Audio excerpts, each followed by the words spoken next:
இறைவன் அறிவிக்கின்றான், விவாக விலக்கு செய்துவிட்ட பின்னர் அவளை உமக்கு மனம் செய்வித்தோம்.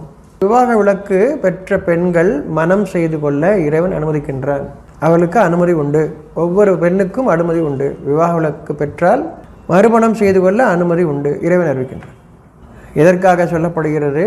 மனித சமுதாயம் விவாக விலக்கு பெற்ற பெண்ணை ஒதுக்கி வைத்து விடுகிறது பல காலமாக. இப்பொழுதும் வெளிப்படையாக இல்லை, மறைவாக நடந்து கொண்டிருக்கிறது. இறைவனுடைய அனுமதி, தெளிவான அனுமதி. விவாக விலக்கு பெற்ற பெண்கள் மறுமணம் செய்து கொள்ள, மறுபடியும் மனம் செய்து கொள்ள. அவர்கள் பழைய பெண்கள் அல்ல. ஒவ்வொரு பெண்ணுமே புதிதாக, ஒவ்வொரு மாதவிடாயும் அவர்களை புதுப்பிக்கின்றது. ஒவ்வொரு பெண்ணும் ஒவ்வொரு மாதமும் மாதவிடாய் ஏற்படும் பொழுது அவர்கள் புதுப்பிக்கப்படுகிறார்கள். அறிந்து கொள்ளுங்கள். விவாக விலக்கு நிகழ்ந்த பெண்ணுக்கு, விவாகம் செய்து கொண்டவர்களுக்கு வழிகாட்டுதலோ வழி தேடுதலோ ஒன்றுமில்லை. இங்கே ஒரு பிரச்சனையோ ஒன்றுமில்லை. விவாக விலக்கு செய்த பெண் மறுபடியும் மனம் செய்து கொள்ள, மனம் செய்து கொள்ள. இது ரெண்டாவது, இது மூணாவது திருமணம் அப்படிலாம் பேசிகிட்டு இருக்காங்க. மனம் செய்கிறார்கள், அவ்வளோதான். முதல் முறையாக செய்வது திருமணம், ரெண்டாவது செஞ்சால் மறுமணம், அப்படிலாம் இல்லை. ஒவ்வொரு முறையும் அது திருமணம் தான். புரிந்து கொள்ளுங்கள். உமக்கு மனம் செய்வித்தோம். மனம் செய்ய இறைவன் அனுமதி தருகின்றார்.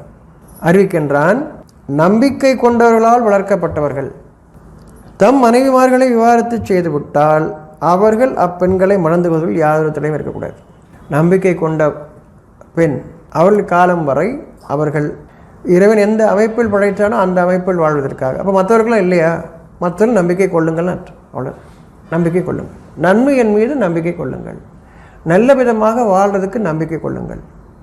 நான் நல்ல விதமாக வாழ மாட்டேன், எப்படி வேணா இருக்கலாம், அவங்களை பற்றி அறிவிக்கல. ஒவ்வொருவரும் இறைவன் நிர்பந்திக்கவில்லை, அறிவிக்கின்றான். நம்பிக்கை கொண்டவர்களால் வளர்க்கப்பட்டவர்கள், அவர்களும் நம்பிக்கையுடன் இருக்கக்கூடிய பண்புகளை கொண்ட, என்ன பண்பு? நட்பண்புகளை கொண்ட மனைவிமாரை விவாகரத்து செய்துவிட்டால் அப்படின்னா என்ன அர்த்தம்? இது இன்னொரு விஷயம் அறிவிக்கப்படுது.